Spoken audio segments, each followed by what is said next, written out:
Back in the early 90s, Electronic Arts was known for two things: addicting sports titles and god-awful ports that would cause men to firebomb churches. For the latter, there were 3 games specifically certified to give those who play them PTSD, one being Sword of Sodan, a game that originated as a wildly successful Amiga title back in 1988. Unfortunately, after its supposed nose job, EA amputated it, whipped out its entrails, put some makeup on it, and tied it to a pole in the red light district flanked by a sign saying "Free Shots." You get to choose what looks like Val Kilmer or Susan Sarandon to take on an evil wizard named Zoraz, or Zora, whatever EA decides to call it. When the game begins, only one word can describe it: botch. This is an absolute nightmare to play. Something that you give your kid for Christmas to bring them the fact that they are failures. Speaking of failures, I think somebody at EA failed to realize that a sword is actually supposed to kill people. The sword that our celebrity caricatures use has the strength and range of a toothpick. It also doesn't help that there are literal hordes of enemies that ambush you out of thin air with so many long sticks that you mistake it for a bouquet session. They come at you from both sides and there's no way to block their attacks, so all you can do is try to get them to one side and swing away like it's batting practice. Too bad that the other enemies are still going to hit you due to the horrendous collision detection and what could possibly be described as the clunkiest, most inefficient way to make your character turn around. So expect to die. And often, as EA figured that we have superhuman reflexes could manage with 1 second of respawn and vulnerability without weeping in the corner. All this would have been fine if the game were on a non-linear path, like Golden Axe or Streets of Rage, but keeping this game on such a flat plane makes it more frustrating than not. All this while the pleasant sounds of birds chirping and corpses doing Elvis Presley impersonations cheer on your many deaths. So with the game turning you into something less effective than grease on fire, there's only one move that is somewhat decent. I kid you not, ball tapping. If you actually manage to kill off these eunuchs, you'll notice that this random potion falls out. What you have just picked up is the best part of this sad excuse for a game. You get to relive your memories with the Easy Bake Oven by combining certain potions to garner things like free lives, invulnerability shields, and even a magic zapper that's absolutely useless unless you're fighting a boss. It's more annoying than not, as you have to pause the game to choose what potions to combine by pressing A, then unpausing and pressing A again to drink the mixture with varied results. That is, if you don't get annihilated by enemies when you resume. As the first level ends, after what seems like an age, you'd expect the game to be a little more manageable, but it is quite the contrary.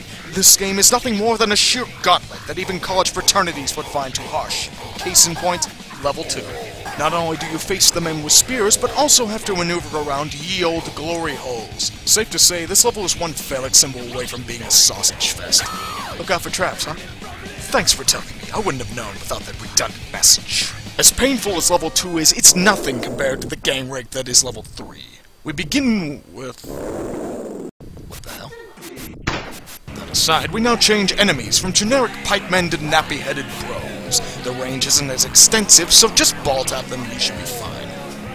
Well, this level doesn't seem so bad. Wait. Is that sound effect from Road Rash? Oh, come on, EA! I thought you were better than that! And I thought EA was better than to send the Bash Brothers to literally play whack-a-mole with your hopeless soul.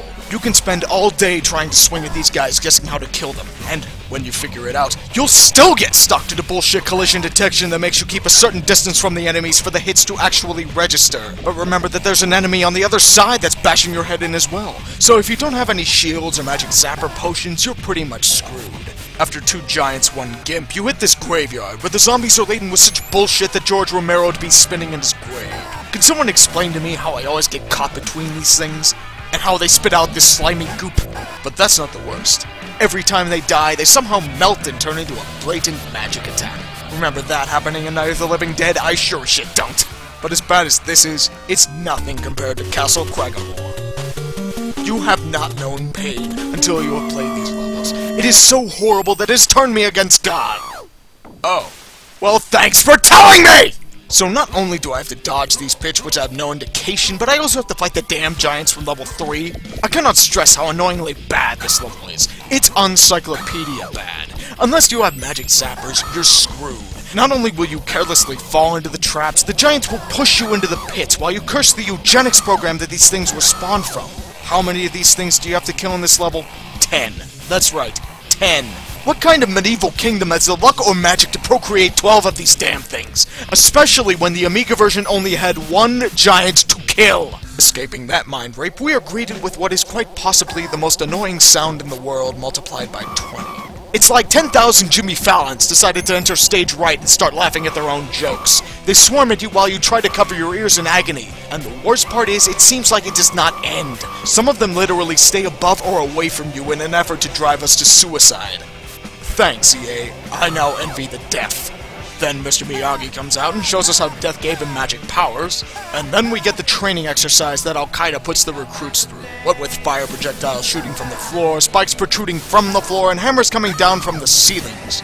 This isn't a game, this is how long until we can induce a nervous breakdown.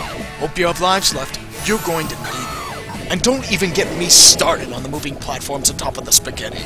If the shoddy jumping mechanics don't kill you, the poor landing detection will. So we finally get to the Hall of Denethor, but before the wizard is faced, we take on Jabba the Hutt's less influential nephew, but for half-assed purposes we'll call him Jay Leno. Jay has the problem of not knowing when to die, as he takes several ages to kill. He also has the uncanny ability to shoot magic projectiles out of his potbelly for some reason, and birth more of those demon hellspawn you can't stand, which is the only time you can attack the long-chin monstrosity. All this at the same time the non-existent music score is experiencing cardiac arrhythmia. So you tell the Prager that Johnny Carson was better in all assets, and something happens, and the evil wizard in the form of Hugh Hefner appears. And this guy is cheap. I have never seen a boss that throws unavoidable projectiles at you for 5 seconds straight ad nauseum. There's a difference between hard and impossible, and this is pretty damn close to the latter. Unless you have at least 3 magic zappers, shield potions, or many lives left, this boss is impossible to beat. And as you hit the boss, the cardiac arrhythmia turns into a flat-out heart attack, which will rape whatever is left of your conscience at this point. After all that, you give him a good old Viagra ban, and what a surprise, it's an anticlimactic text ending like most other video games of this time period. Goodbye.